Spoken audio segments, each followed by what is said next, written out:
Daremos continuidade ao tema alvos moleculares de ação de fármacos, desta vez tratando os receptores, estruturas proteicas que estão associadas à etapa inicial dos eventos de sinalização celular. Na aula que segue, serão considerados os tipos de receptores mais comumente relacionados à ação de fármacos, delineando-se de forma geral de que modo estes desencadeiam a transdução de sinal a partir da interação com um mensageiro químico. Com base no modelo de dois estados, serão apresentados os conceitos agonista e antagonista, enfocando-se os aspectos químicos relacionados. Estes conceitos definem as formas pelas quais os fármacos regulam essas biomoléculas de modo a ocasionar o efeito terapêutico. Ao final, será colocado o conceito de seletividade de fármacos, considerando-se a ocorrência de tipos e subtipos de receptores de um mesmo mensageiro químico.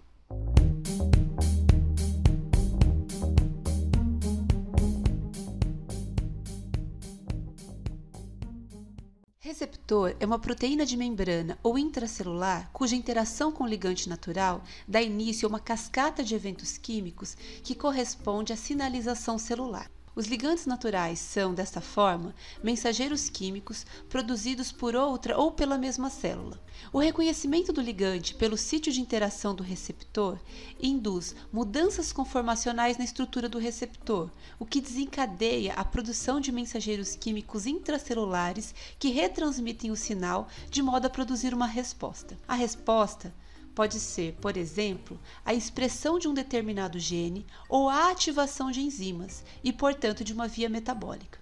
Em consequência da resposta celular, diversos processos fisiológicos ou patológicos se desencadeiam.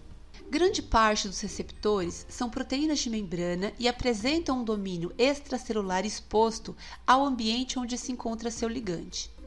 Os principais tipos de receptores são receptor acoplado à proteína G, receptor acoplado a enzimas, canal iônico e receptor nuclear.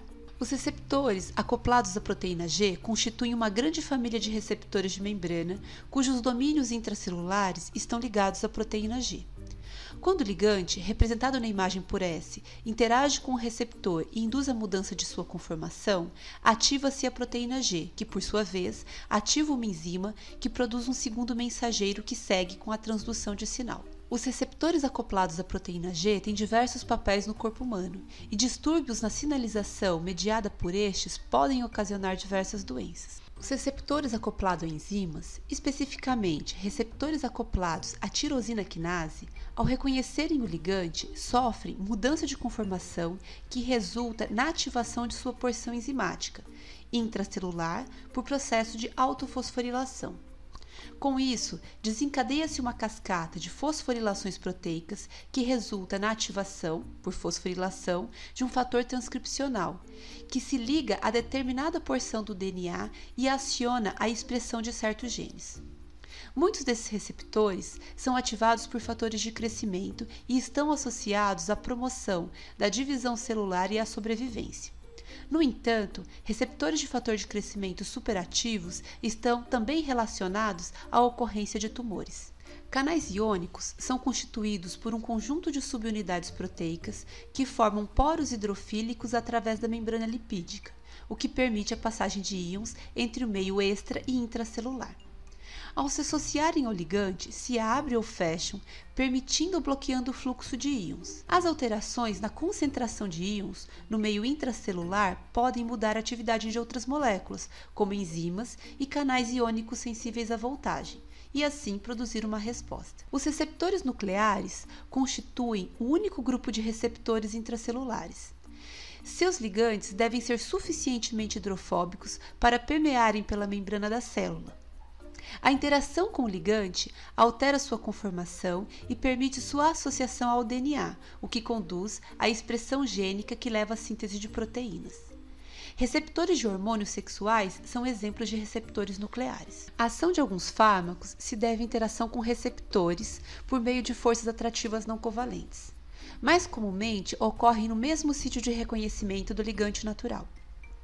Dessa forma, ao serem reconhecidos por receptores, fármacos podem atuar como agonistas, levando a mesma resposta celular promovida pelo ligante natural, que também é chamado de agonista natural ou agonista endógeno, ou como antagonistas, bloqueando a resposta celular promovida pelo ligante natural. Considerando-se o modelo de dois estados, a interação de fármacos agonistas com o receptor induz a mudança de conformação que desencadeia a transdução de sinal e, por consequência, a resposta celular, assim como ocorre a partir da ligação com o ligante natural. Por outro lado, os fármacos antagonistas interagem com o receptor, ocupando o sítio de interação do ligante natural e estabilizam a conformação inativa do receptor, de modo a não produzir qualquer resposta. Um exemplo de fármaco agonista é a morfina, um analgésico potente de ação central que atua sobre os receptores opioides, cujos agonistas naturais são pentapeptídeos chamados endorfinas. A morfina é um produto natural de estrutura complexa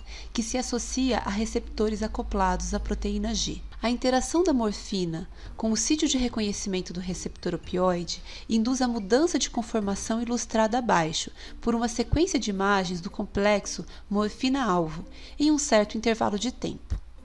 Observem nas imagens a mudança de posição da alça destacada em rosa. As alterações na conformação do receptor ocorrem em toda a sua extensão, alcançando o domínio intracelular que está associado à proteína G. Com isso, ocorre a liberação dessa unidade que ativa uma enzima que desencadeia a transdução do sinal químico. De modo a ilustrar o efeito da interação do agonista sobre a estrutura do receptor, na imagem à direita está apresentada a sobreposição de duas estruturas tridimensionais do receptor opioide, uma na forma ativa, em verde, e outra na inativa, em azul. Observem que o segmento alfa-hélice 6 se distancia em até 10 angstroms com a ativação. De modo a promover o efeito dominó da transdução de sinal a partir da mudança conformacional do receptor, um fármaco agonista deve apresentar grupos funcionais complementares e adequadamente posicionados aos sítios de interação do receptor, como também tamanho adequado para promover o encaixe induzido. A morfina e o fentanil são ambos agonistas opioides. Em suas estruturas, os grupos destacados em vermelho são importantes para o reconhecimento pelo receptor. Ainda que as estruturas desses fármacos sejam bastante distintas, os grupos em destaque preservam a complementariedade por grupos específicos do sítio de reconhecimento do receptor.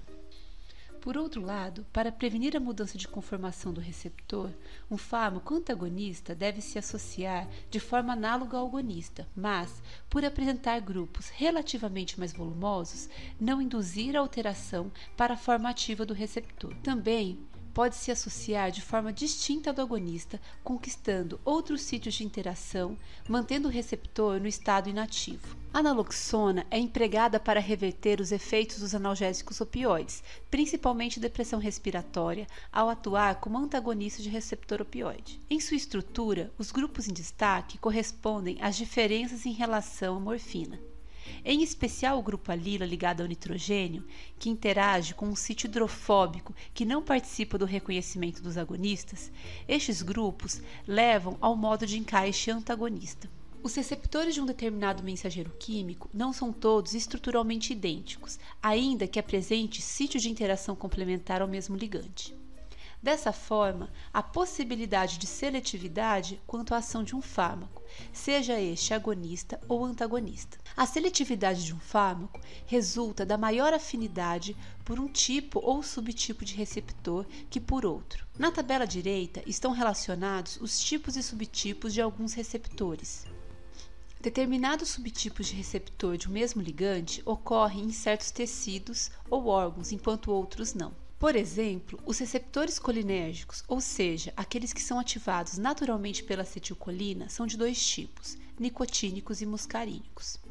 Os receptores nicotínicos são canais iônicos encontrados em células do músculo esquelético e no gânglio sináptico, enquanto que receptores muscarínicos são receptores acoplados à proteína G e estão presentes na musculatura lisa e na cardíaca. Os fármacos que são seletivos a um determinado tipo ou subtipo de receptor potencialmente causam menores efeitos adversos que fármacos não seletivos. O carbacol, por exemplo, é agonista não seletivo de receptor colinérgico, ou seja, ativa tanto receptores nicotínicos quanto muscarínicos. Ainda que tenha sido empregado em formulações oculares para o tratamento do glaucoma, não tem aplicação sistêmica em razão à falta de seletividade. O betanecol, por outro lado, é seletivo por receptores muscarínicos, sendo utilizado para estimular o trato gastrointestinal e urinário após cirurgias, não afetando a transmissão sináptica.